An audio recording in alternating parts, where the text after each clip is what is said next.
கரெக்டாக இந்த வீடியோ நான் எடுக்கும்போது காலையில் 3:45. அதாவது நான் கிட்டத்தட்ட 2 மணிக்கெல்லாம் எந்திரிச்சிட்டேன். ஏன்னா அதுக்கு ஒரு காரணம் இருக்குது.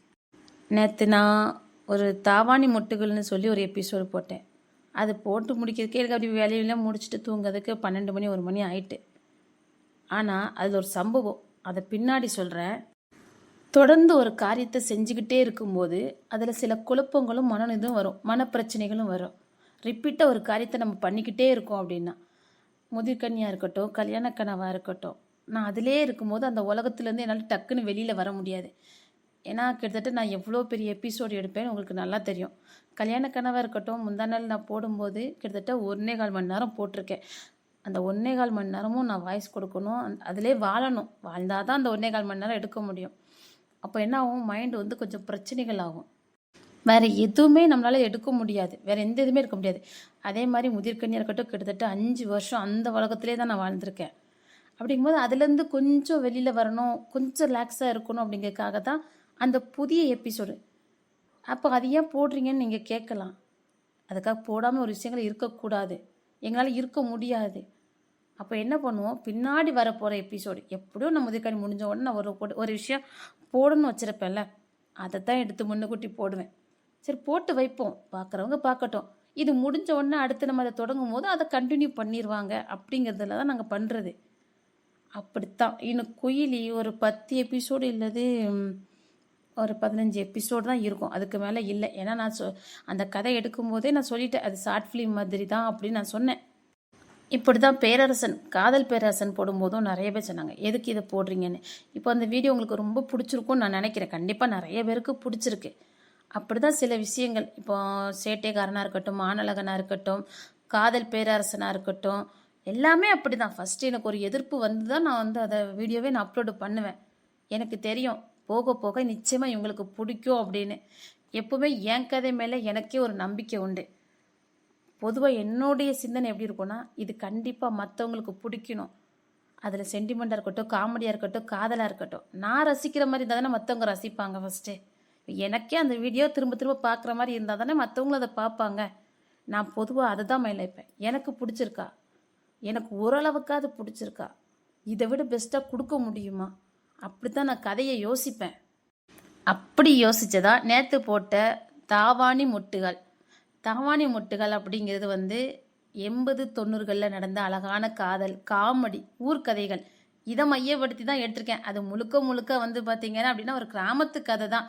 அதில் இப்போ இந்த கதையில் மட்டும் கொஞ்சம் சென்டிமெண்ட் நான் வைக்கலை. அதில் உண்மைத்தன்மைகள் நிறைய வச்சு தான் அந்த கதையை நான் எழுதினேன். அதாவது கொஞ்சம் கூச்ச சுபாவம் கொண்ட ஒரு ஆண், ஆனால் வீரத்திலையும் வேகத்திலையும் புத்தி கூர்மையிலும் அதிக திறமை உள்ள ஒரு ஆண். பெண் விஷயத்தில் மட்டும் இந்த காதல் அப்படிங்கிற போது கொஞ்சம் கூச்ச சுபாவம்.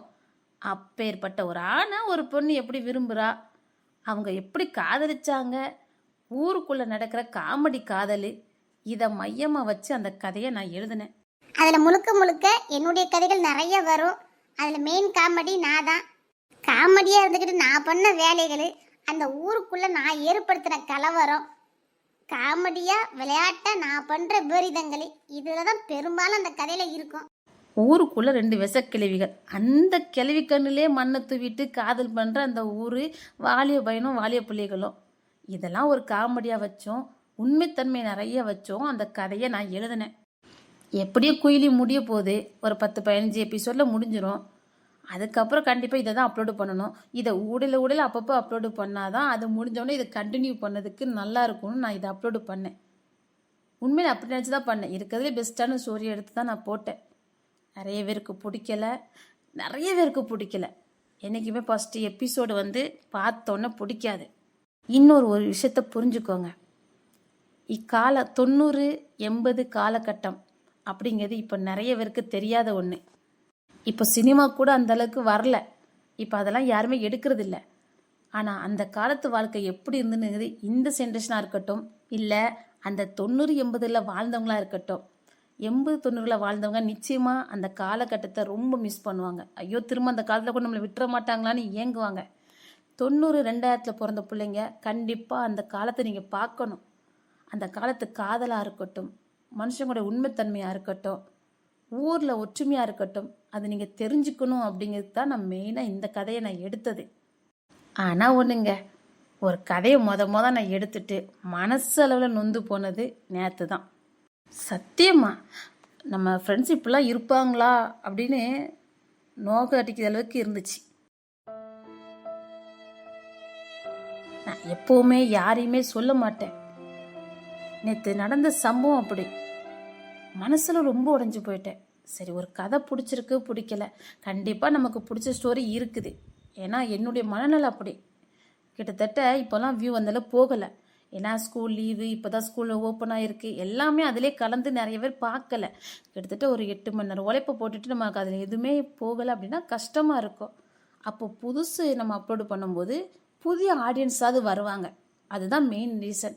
இப்போ நான் புதிய வீடியோ அப்லோடு பண்ணுறேன்னா புதிய ஆடியன்ஸ் வருவாங்க. சரி பரவாயில்ல, அதில் ஒரு மன ஆறுதல் இருக்கும். வியூ போகட்டாலும் சரி 2-3 பேர் புதுசாக வராங்க அப்படிங்கும்போது, புது ஃப்ரெண்ட்ஸ் நமக்கு தேடி வராங்க அப்படிங்கும்போது ஒரு சந்தோஷமாக இருக்கும். ஆனால் புதுசு வராங்கன்னு நான் ஆசைப்பட்டு பழசு என் கூட இவ்வளோ நாள் இருந்தவங்க போனால் அது எனக்கு எவ்வளோ பெரிய வலியை கொடுக்கும். அது எப்படிங்க இவ்வளோ நாள் பார்க்குறீங்க, என் கூடயே இருப்பீங்க, அது ஒரு சின்ன விஷயம் பிடிக்கிறேன்னு அப்படி இப்படி முறிச்சிட்டு போகிறீங்கன்னு எனக்கு சத்தியமாக எனக்கு தெரியலை. ஒரு விஷயம் நமக்கு இன்னைக்கு தானே பிடிக்கல, எப்பவும் பிடிக்காம போயிருமா? பெரும்பாலும் கூட இருக்கவங்கள மிஸ் பண்ணாதீங்க.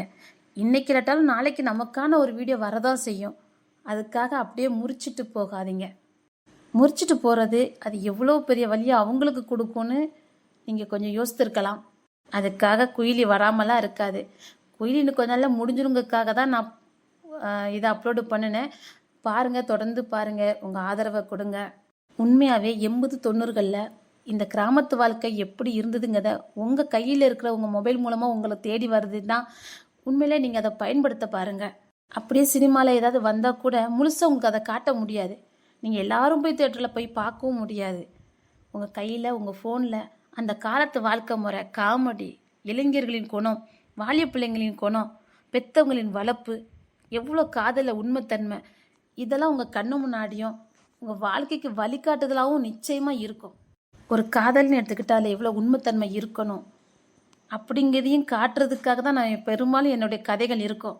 காதல் பேராசன் போடும்போதும் எனக்கு இவ்வளோ எதிர்ப்புகள் வரதான் செஞ்சது. நான் விடலை, போட்டேன். ஏன்னா எனக்கு தெரியும் அந்த ஸ்டோரி சூப்பராக இருக்கும் அப்படின்னு தெரிஞ்சு தான் நான் போட்டேன். இப்போ எல்லாருக்கும் உங்களுக்கு எல்லாருக்கும் பிடிச்சிருக்கு. முதிர்கண்ணி கிட்டத்தட்ட 5 வருஷம் நான் அது கூடயே இருந்திருக்கேன். எனக்கு இடையில என்ன ஆகிப்போச்சு அப்படின்னா, ஒரு நாள் முதிர்கண்ணி எடுத்துகிட்டு இருந்தேன். திடீர்னு எனக்கு என்னமோ பண்ணுச்சு. ஏன்னா அந்த உலகத்துக்குள்ளேயே மூழ்கிட்டேன், வெளியில் வர முடியலை. நான் எவ்வளோ வரதுக்கு முயற்சி பண்ணுறேன், என்னால் அந்த உலகத்துலேருந்து என் வெளி உலகத்துக்கு வரமாட்டேங்குது. கொஞ்சம் பயந்துட்டேன், உடம்புலாம் ஜில்லுன்னு ஆகி ஒரு மாதிரி ஆகிட்டுது. அதுக்கப்புறம் யோசித்தேன். அதனால தான் கொஞ்சம் இந்த லீவிலேருந்து இந்த கல்யாண கனவாக இருக்கட்டும், முதிர்கண்ணியை கொஞ்சம் ஸ்டாப் பண்ணேன். வேறு எந்த ரீசனுமே கிடையாது. என்னுடைய உடல்நிலையை கவனத்தில் வச்சு தான் நான் ஸ்டாப் பண்ணேன். அறவே முடியாத நிலையினால தான் நான் அப்லோடு பண்ணுறதில்ல. தாவாணி கனவை நிப்பாட்டிட்டீங்கன்னு நிறைய பேர் கேட்டீங்க. நான் அந்த கதையை ஆரம்பிக்கும் போது சொல்லுவேன், இந்த ஸ்டார்டிங்கை சொல்லுவேன், உங்களுடைய விருப்பத்தை எனக்கு மறக்காமல் தெரியப்படுத்துங்க, உங்கள் விருப்பத்தை எனக்கு மறக்காமல் தெரியப்படுத்துங்கன்னு. 100 கமெண்ட் வந்துச்சு. அப்புறம் 80 மாறிச்சு, 40 மாறிச்சு, 30 மாறிச்சு. அப்போது நான் என்ன நினைப்பேன் யோசித்து பாருங்கள்.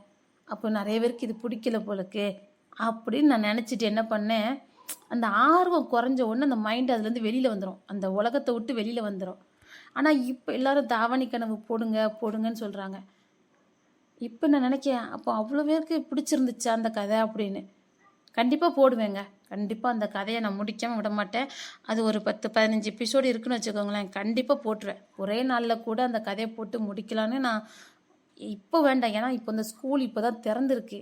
நான் எல்லாத்தையும் மனதில் வச்சு தான் நான் போடாமல் இருக்கேன். இந்த ஸ்கூல் இது நல்லா எல்லாமே தொடங்கட்டும். பிள்ளைங்க ரெகுலராக ஸ்கூலுக்குலாம் போட்டு இப்போ நோட்டு புக் வாங்கணும், அட்டை போடணும், அந்த மாதிரி எல்லா வீட்லேயுமே பெண்களுக்கு வேலைகள் இருக்கும். அதனால தான் நான் அதில் கவனம் செலுத்தலை. கண்டிப்பாக நான் போடுவேன். திரும்பவும் சொல்கிறேன், ஒரு எபிசோடு போட்டால் அப்படியே முறிச்சிட்டு போகாதீங்க. நமக்கு அந்த எபிசோடு இல்லை அப்படின்னு சொல்லி கடந்து போங்க. நமக்கான எபிசோடு நாளைக்கு போடுவாங்க அப்படின்னு சொல்லி கொஞ்சம் யோசிங்க. அப்படியே முறிச்சிட்டு அப்படியே அன்சப்ஸ்கிரைப் பண்ணிட்டு போகிறது அது கொஞ்சம் கஷ்டமாக இருக்குது. நிறைய பிள்ளைங்க என்கிட்ட நிறைய குழந்தைங்க சொன்னாங்க, அக்கா எங்களுக்கு எங்கே குயிலி போடலை அப்படின்னு. அது மனசுக்கு சந்தோஷமாக இருக்குது. ஒரு குழந்தைத்தனமாக கேட்குறது அது ஒரு நியாயம், அவங்கக்கிட்ட ஒரு நியாயத்தன்மை தெரியுது. அப்படி டக்குன்னு இந்த முறிச்சிட்டு போகிறீங்கல்ல, அது வேண்டாம். அது எனக்கும் கஷ்டமாக இருக்கும். இத்தனை வருஷம் கூட இருந்துட்டு நீங்கள் பிடிக்காம போகிறது ஒரு பிரச்சனை இல்லை, இத்தனை வருஷம் நம்ம கூட இருந்துட்டு போகிறாங்க அப்படிங்கிறது எனக்கு வலியை கொடுக்கு. எனக்கு வந்து டக்குன்னு நான் வந்து என்னுடைய குணம் எப்படின்னா, டக்குன்னு யாரும் என்னை விட்டு போகக்கூடாது. அப்படி போகிறாங்க அப்படின்னா அதை தாங்குற சக்தி எனக்கு கிடையாது. எனக்கு பொதுவாகவே ஒரு சப்ஸ்கிரைபர் கொஞ்சம் கூட அவங்க ஏன் போனாங்க, எதுக்கு போனாங்க, நம்ம ஏதாவது அந்த கருத்து அதில் ஏதாவது தவறு இருந்துச்சு அப்படின்னு பல விஷயங்களை யோசிக்கக்கூடியவன் நான் வந்து மனுஷங்களை ரொம்ப வேணும்னு நினைக்கக்கூடிய ஒரு கேரக்டர். மனுஷங்களை பற்றி நல்லா தெரிஞ்சும் மனுஷங்க நம்ம கூட இருக்கணும் அப்படின்னு நினைக்கக்கூடியது. நம்ம சொல்லலாம் மனுஷங்களே எனக்கு பிடிக்கல, மனுஷங்களே நான் வெறுத்து போய் இருக்குன்னு சொல்லலாம். ஆனால் நமக்கு உண்மையான மருந்து மனுஷங்க தான். அவன் கஷ்டத்தை கொடுத்தாலும் நஷ்டத்தை கொடுத்தாலும் மனுஷங்க தான் நமக்கு தேவை. அவங்கக்கிட்ட இருந்து தான் உண்மையான ஆற்றல் கிடைக்கும். பல பேர் நம்மளை காயப்படுத்தலாம், ஆனால் ஒரு சில பேர் நிஜமாக நமக்கு அதுக்கு மருந்தாக இருப்பாங்க. அதனால் டக்குன்னு முறிச்சிட்டு போகாதீங்க. உங்களுக்கு பிடிக்கலையா ஸ்கிப் பண்ணுங்கள், குயிலி போடுற அன்னைக்கு பாருங்கள், அவ்வளோதான். கஷ்டமாக இருக்குது, அதனால சொல்லிட்டேன்.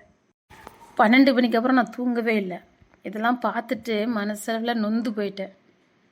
சத்தியமாக இத்தனை வருஷத்தில் மனசு நொந்து தூங்காமல் இருந்தது இந்த வீடியோ போட்டதுக்கு அப்புறம் தான். சரி, ஓகே, பார்க்கலாம். இனி எனக்கு தூக்கம் வராது, பார்க்கலாம் எப்படி வருதுன்னு.